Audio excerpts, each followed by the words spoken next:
किसी ने एक सवाल किया था क्या रोज़े की हालत में ब्रश कर सकते हैं? तो देखिए रोज़े की हालत में ब्रश करने में कोई हर्ज नहीं। अगर पेस्ट यूज़ करते हैं तो इंडियन पेस्ट की ख़ुसूसियत ये है कि वो दाँत चले जाए लेकिन ज़ायक़ा ना जाए, उस हद तक पेस्ट का मज़ा आता है। तो लिहाज़ा फिर ऐसे पेस्ट मत कीजिए। तो पेस्ट में बहुत आप सेंसिटिव रहिए और बेटर है फिर आप अच्छे क्वालिटी की पेस्ट यूज़ कीजिए जो बड़े महँगे होते हैं लेकिन फिर उनका ज़ायक़ा भी नहीं होता है। जब वो करते हैं तो फेस भी नहीं आता है और उनका ज़ायक़ा भी नहीं आता बाद में। 2-4 कुल्ली में रिंस कीजिए तो निकल जाता है। लेकिन हमारे पास जो सस्ते पेस्ट होते हैं जनरली सस्ते बोले तो बुरे नहीं है वो, बट उसमें खास डाला जाता है ऐसी चीजें जिससे बहुत फेस आता है, जरा अच्छा लगता है ना। इंडियन लोगों को तो जितने कोई चीज रगड़े घसे जाए फायदा होता है सब। मिसाल के तौर पे होटल के अंदर खाना है 500 रुपये में अनलिमिटेड, तो खाएंगे और फेंकते भी जाएंगे।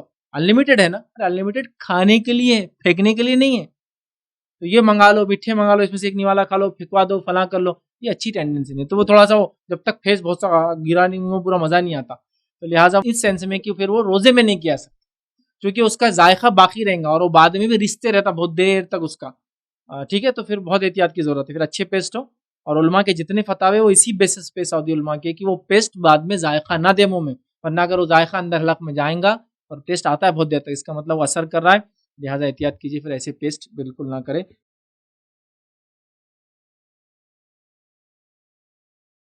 अस्सलाम वालेकुम। आप भी हमारे इस काम में ताउन करें अपनी ज़कात और सदक़ात के ज़रिए। डोनेशन डिटेल्स के लिए डोनेट अस पर क्लिक करें। अगर आपको हमारे वीडियोज़ पसंद आए हैं तो इसे शेयर करें और सबके हकदार बनें। रोज़ाना हमारे वीडियोज़ को पाने के लिए हमारे यूट्यूब चैनल को सब्सक्राइब करें और बेल आइकन दबाएं। हम सभी सोशल मीडिया पर जुड़ने के लिए वीडियो में दिए गए आईडी को सर्च करें। जज़ाकल्लाह।